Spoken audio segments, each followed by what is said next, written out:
आकाशवाणी गोरखपुर से प्रादेशिक समाचार।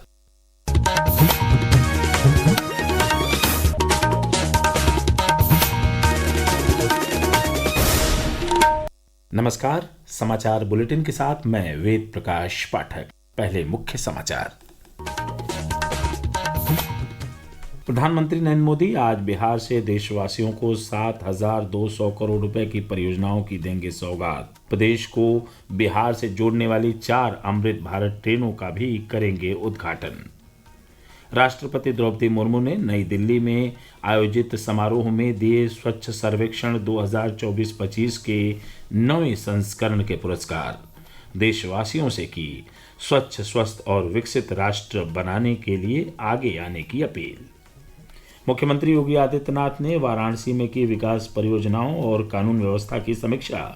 वाराणसी को स्वच्छता के टॉप 5 सूची में लाने पर दिया जोर। कहा, नियमित रूप से चलाया जाए स्वच्छता अभियान।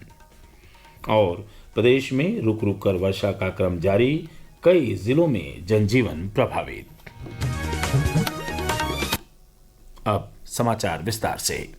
प्रधानमंत्री नरेंद्र मोदी आज बिहार के मोतिहारी जिले का दौरा करेंगे। इस दौरान वह देश को 7,200 करोड़ रुपए की परियोजनाओं की सौगात देंगे। प्रधानमंत्री ने एक सोशल मीडिया पोस्ट के जरिए बताया है कि वह बिहार में जिन परियोजनाओं का उद्घाटन और शिलान्यास करने जा रहे हैं उनमें सॉफ्टवेयर टेक्नोलॉजी पार्क, 4 नई अमृत भारत ट्रेन और सड़क परियोजनाएं प्रमुख तौर पर शामिल हैं। हमारे लखनऊ प्रतिनिधि ने बताया है कि प्रधानमंत्री बिहार से जिन 4 अमृत भारत ट्रेन को हरी झंडी दिखाएंगे उनका लाभ प्रदेशवासियों को भी मिलेगा। इन 4 अमृत भारत ट्रेन में से 2 लखनऊ में आकर समाप्त होंगी। एक अमृत भारत ट्रेन लखनऊ के 4 बाग से होते हुए दिल्ली के आनंद विहार स्टेशन तक जाएगी। वहीं एक अन्य अमृत भारत ट्रेन प्रदेश के पंडित दीनदयाल उपाध्याय, सूबेदारगंज, गोविंदपुरी और गाजियाबाद रेलवे स्टेशनों से होकर गुजरेंगी। राष्ट्रपति द्रौपदी मुर्मू ने स्वच्छ सर्वेक्षण 2024-25 के 9वें संस्करण के पुरस्कार कल नई दिल्ली में प्रदान किए। इस अवसर पर राष्ट्रपति ने कहा कि स्वच्छता विकसित भारत 2047 के दृष्टिकोण का एक सबसे महत्वपूर्ण पहलू है। उन्होंने देशवासियों से देश को स्वच्छ, स्वस्थ और विकसित बनाने के लिए आगे आने का आग्रह किया। मुझे ये जानकर प्रसन्नता हुई है कि वर्ष 2024 के लिए आवासन और शहरी कार्य मंत्रालय द्वारा विश्व के सबसे बड़े स्वच्छता सर्वेक्षण का आयोजन किया गया है। इस सर्वेक्षण में विभिन्न हितधारकों, राज्य सरकारों, शहरी निकायों तथा लगभग 14 करोड़ देशवासियों की भागीदारी सुनिश्चित की है। सरकार के वार्षिक स्वच्छ सर्वेक्षण में 10 लाख से अधिक आबादी वाले शहरों की श्रेणी में लखनऊ को तीसरा स्थान प्राप्त हुआ है। पिछले वर्ष लखनऊ को 44वां स्थान मिला था। प्रदेश के शहरी विकास मंत्री ए.के. शर्मा ने लखनऊ की तरफ से राष्ट्रपति से सम्मान प्राप्त किया। सुपर स्वच्छ लीग में 3 से 10 लाख की आबादी वाले शहरों की श्रेणी में नोएडा सबसे स्वच्छ शहर रहा। 3 से 10 लाख आबादी वाले शहरों की श्रेणी में गोरखपुर को चौथा स्थान मिला। सहारनपुर जिले ने भी इसी आबादी की श्रेणी में 16वां स्थान हासिल किया है। सफाई मित्र सुरक्षित शहर श्रेणी में भी गोरखपुर ने तीसरा स्थान प्राप्त किया। वहीं प्रयागराज को सबसे स्वच्छ गंगा टाउन का पुरस्कार मिला है। 50,000 से 3 लाख की जनसंख्या वाली श्रेणी में हरदोई जिले को राष्ट्रीय स्तर पर 54वां जबकि प्रदेश में तीसरा स्थान प्राप्त हुआ है। मुख्यमंत्री योगी आदित्यनाथ ने लखनऊ और नोएडा को पुरस्कार मिलने पर प्रदेशवासियों को बधाई दी है। एक सोशल मीडिया पोस्ट में उन्होंने कहा कि रिड्यूस, रीयूज और रिसाइकिल के मंत्र को आत्मसात कर आज नया उत्तर प्रदेश स्वच्छ एवं हरित राज्य की संकल्पना को साकार कर रहा है। यूपी इंटरनेशनल ट्रेड शो 2025 से पूर्व देश के प्रमुख औद्योगिक नगरों में आयोजित किए जा रहे रोड शोज की श्रृंखला में तीसरा मेगा रोड शो आज बेंगलुरु में आयोजित किया जा रहा है।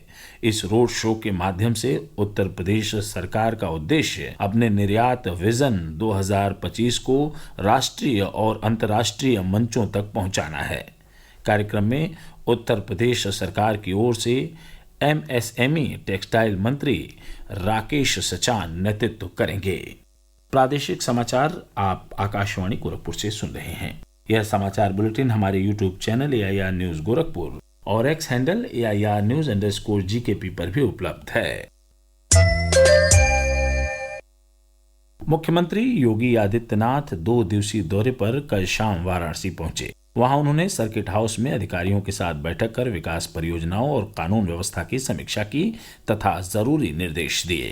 मुख्यमंत्री ने जिले में गतिमान परियोजनाओं को अभियान चलाकर पूरा करने पर विशेष जोर दिया। उन्होंने कहा कि सड़क चौड़ीकरण में बाधा बनने वाले धर्मस्थलों को स्थानीय लोगों से वार्ता कर आसपास उपयुक्त स्थल पर विधि विधान से स्थापित किया जाए। स्वच्छता पर जोर देते हुए मुख्यमंत्री ने कहा कि वाराणसी को स्वच्छता के टॉप 5 सूची में अवश्य होना चाहिए। इसके लिए नियमित रूप से स्वच्छता अभियान चलाया जाना चाहिए।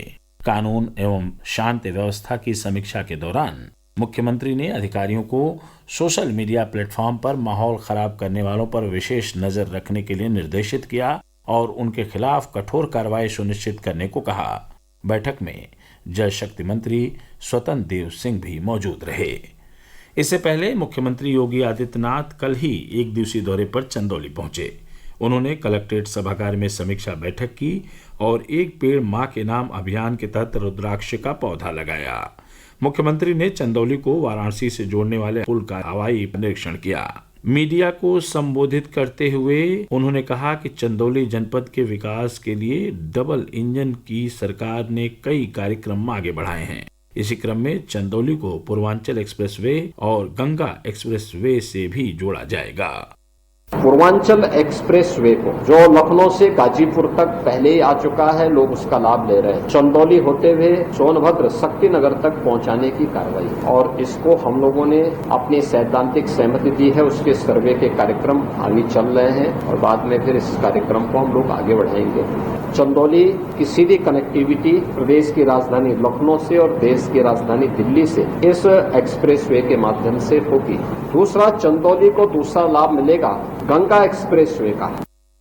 देश ने कल आकाश प्राइम से लद्दाख में अत्यधिक ऊंचाई वाले क्षेत्र में 2 तेज गति के मानव रहित लक्ष्यों को सफलतापूर्वक नष्ट करके महत्वपूर्ण उपलब्धि हासिल की है।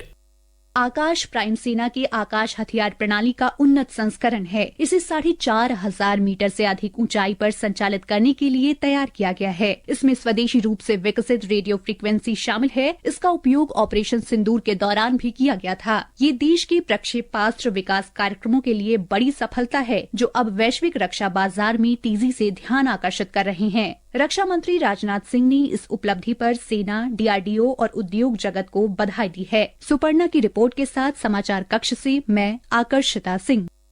रक्षा क्षेत्र में मेक इन इंडिया के तहत अमेठी में Indo Russian rifle private limited इस साल के अंत तक AK-203 राइफल के पूर्ण स्वदेशी मॉडल का उत्पादन शुरू कर देगी।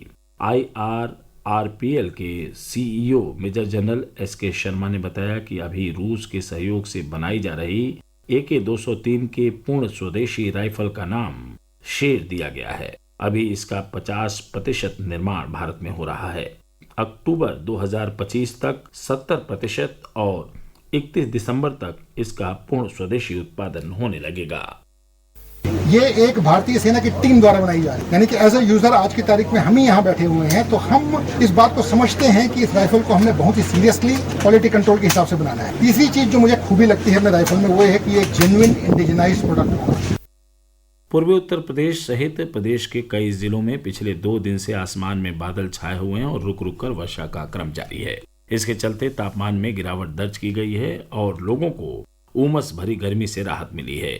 कई स्थानों पर भारी वर्षा होने से लोगों का जनजीवन प्रभावित हुआ है। और अंत में इस बुलेटिन के मुख्य समाचार एक बार फिर। प्रधानमंत्री नरेंद्र मोदी आज बिहार से देशवासियों को 7,200 करोड़ रुपए की परियोजनाओं की देंगे सौगात। प्रदेश को बिहार से जोड़ने वाली 4 अमृत भारत ट्रेनों का भी करेंगे उद्घाटन। राष्ट्रपति द्रौपदी मुर्मू ने नई दिल्ली में आयोजित समारोह में दिए स्वच्छ सर्वेक्षण 2024-25 के 9वें संस्करण के पुरस्कार। देशवासियों से की स्वच्छ, स्वस्थ और विकसित राष्ट्र बनाने के लिए आगे आने की अपील। मुख्यमंत्री योगी आदित्यनाथ ने वाराणसी में की विकास परियोजनाओं और कानून व्यवस्था की समीक्षा। वाराणसी को स्वच्छता के टॉप 5 सूची में लाने पर दिया जोर। कहा, नियमित रूप से चलाया जाए स्वच्छता अभियान। और प्रदेश में रुक रुक कर वर्षा का क्रम जारी, कई जिलों में जनजीवन प्रभावित। समाचार समाप्त हुए। नमस्कार।